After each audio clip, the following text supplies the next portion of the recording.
Is it for the money? No, for the passion. Let's delve into a more proper answer. Sometimes I wonder, why did I choose this career? So let's go. In this video, I'm going to answer 4 main questions. Why teaching? Why English? Why online? And would I ever consider a different career? My name is Paulina and I have been a teacher of English, of the English language, for a year. So if I have to identify a common thread, so something that connects all my different jobs and passions and what I love doing, I would probably say it's teaching. I know it might sound strange, but I actually really liked studying, learning, and spending time acquiring notions and new skills. And what I liked even more was the thing of sitting in the classroom with other students, with other peers, and talking about it. And maybe somebody said, oh, I don't really get this. I don't understand why this date or this event happened in this way, or what's this kind of reaction. And I've always loved exploring that, or even getting to know the reason, and if possible, even helping somebody. I never got tired of explaining stuff. I was always open, and I always thought also that it was quite normal. But with time, I understood that that's not something a lot of people enjoy doing. And I remember, I forgot about you. I remember this became even clearer when I had my first job in a physical place, which was a sushi restaurant. I started as a learner and I soon became the person explaining and teaching and guiding and tutoring. I feel like I was restless. I could always find something interesting about repeating the same stuff. So why teaching? Because that's probably something I enjoy doing. So far, I've taught how to make sushi, how to speak Italian to some, how to speak English, how to do makeup. I love making educational content, and that's something which I've always enjoyed doing. It is an arduous job, but at the same time, it's so opposite from boring. It's so distant from being tedious and repetitive, because even if you repeat the same stuff, you are always creative. You always generate new ideas, new methods, new things. You want to solve a problem, or you want to make the process joyful and as smooth as possible. But it's also about helping others appreciate what you appreciate and seeing the beauty in things. For example, languages or history or chemistry or art.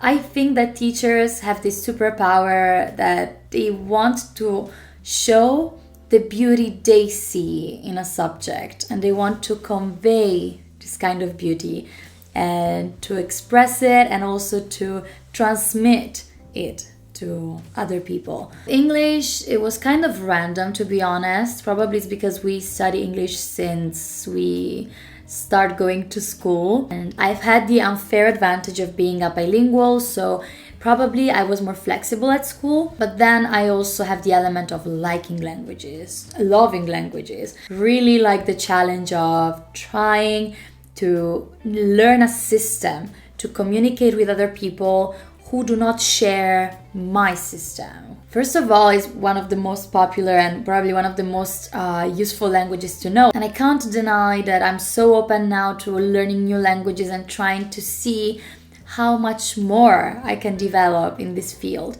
But I feel like English is something a lot of people need. And I've studied English philology. I have taken a Cambridge course to become a teacher. This has been my path, and I've loved English for so many years. It is so appealing because it has so many nuances and it can be complicated, it can be challenging, and I absolutely love it because it never bores me. This is probably the beauty of all languages. You never feel satisfied. And English is such an incredible language because it's spoken by such a variety of people in any corner of the world, with all the accents, all the possible variations and influences by other languages. And it never ceases to impress me how many things I can learn about the language. So English is it's quite a journey. It's quite a journey learning English. I'm the first one to say that it's not easy. And I have never probably said that learning English was easy. I've never believed it. It's such an overwhelming yet incredible experience. So why do I teach English online? Let's start with the fact that, of course, the practical aspect is incredible. I have the opportunity of speaking with people from different cities, from different countries, because I've spoken with people from such a variety of countries, so many different parts of the world, and I have the opportunity of doing it sitting at home in a comfortable location, because that's my house. I also have the opportunity of, for people who don't know me, I live in Italy, but my family is not in Italy, so I can visit my family. I could choose to go to Spain tomorrow, to France, to Belgium, to Canada, and I can still work. Also because the internet is demonized when it comes to languages sometimes, because there are different ways of thinking. Some people believe that the best way to learn is in a physical classroom. Some people believe online is the best possible option.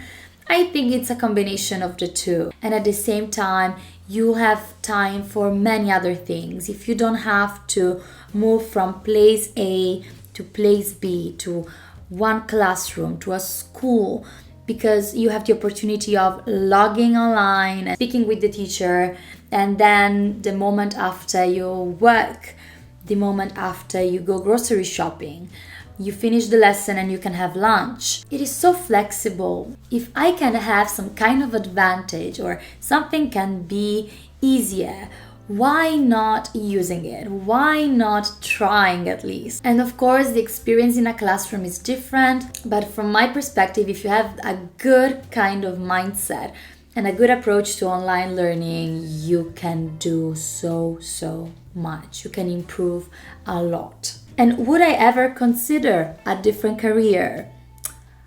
Maybe. And the reason why I say maybe is because I have tried so far 3 main areas. We can even say 4, because I've worked in a restaurant, I've worked with makeup, I've worked with translation, and now I work with teaching and content creation. Let's put them together. Content creation and teaching, but you could even divide them. So it could be 5 different fields. And what I love is that with every different experience, I gain insights and I gain a perspective or skills or abilities that I can put into practice in every new thing I do. And learning sushi was not useless. I have learned the ability of being swift, of thinking practically, of spending my time in a wise way, of prioritizing different things. And I've talked about this experience also in a video, but any job, no matter how unrelated these jobs are, I am the person performing the tasks. And I would consider a different career or a different job in the future just to see what I can learn from it. To me, life is a never-ending learning process. So every experience can teach me something. And no matter if I'm the teacher, I'm always the learner, always. In the classroom, there are 2 teachers. All students teach me something. And that's what I love about this job. And that's what I love about this. We don't know about the future. There could be so many different options. And maybe in 10 years' time, in 20 years' time, there will be different requirements, different necessary tasks or efforts to make, skills to learn. I'm open to it. I would never say never, honestly. But yeah, so far I'm loving this, and this was the answer. So I love this job. Maybe it's not the most profitable. It has its ups and downs. I am indeed changing because of this job, and that's what I love about working in general. You develop, the job develops, you develop, and you learn. So I hope this answered your question, and let me know What's your job? What you like about your job? What are the challenges you face in your job? I will see you soon with a new piece of content. Thank you so much. Bye bye.